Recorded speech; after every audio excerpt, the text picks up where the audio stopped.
This video is brought to you by TS4U IT Engineering Bootcamp.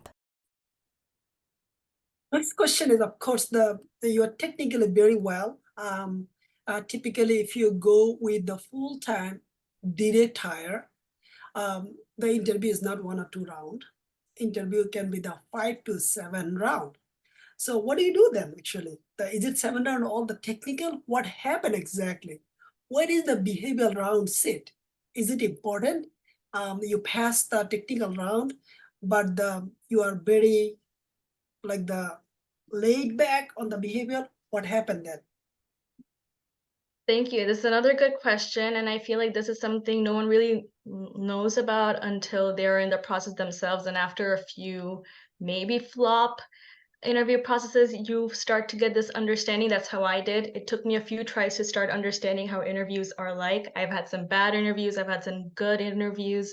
That's how I learned how interview processes go. Typically, I try to, the very first call is you'll ever receive is from the recruiter who maybe spots your application or is interested in you. After the initial conversation, if I get word back from them that I will be proceeding to the interview rounds, I like to confidently ask, feel free to ask questions to the recruiter. I would say, what does the interview process look like for this position, and what can I expect on each round? And typically they will say, okay, interview 1, interview 2, blah, blah, blah, who it will be with and what each interview would entail. They might say the first 2 rounds are technical, the third is behavioral. Then they will talk maybe with the senior who will assess you on the basis of both, and so on. But at the same time, sometimes I've noticed that recruiters might have an idea, but how the interview process actually goes is different. Just for this job alone, it went something like that. There was an initial plan out for it, but it turned out when I actually went to the interview, where I thought it was behavioral, they were actually doing technical. Or there were some cases where I thought initially I was told that it will be behavioral, but it turned out to be technical. It's okay, you will be fine. But I want to also emphasize that behavioral interviews are just as, if not more important than technical interviews.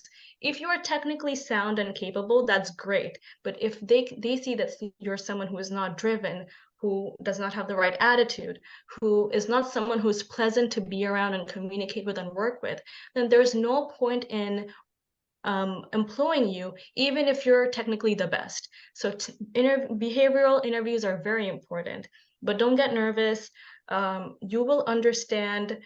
I would suggest, of course, when you're being asked a technical question, it will usually involve a lot of the wording and the tools that they're wanting you to answer about.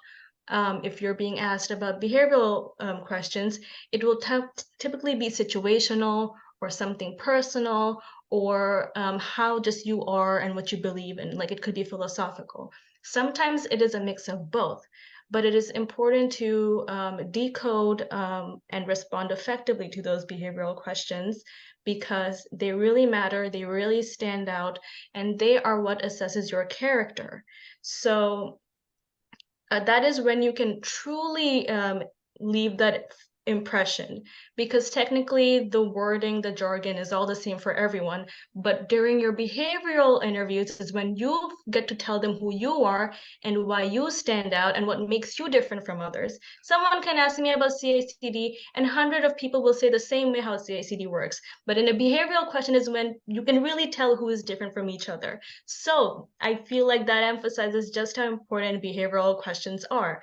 And it's very important to, when you hear a behavioral question, you have to start decoding and understanding, when they ask me this and this and this, what kind of answer are they looking for?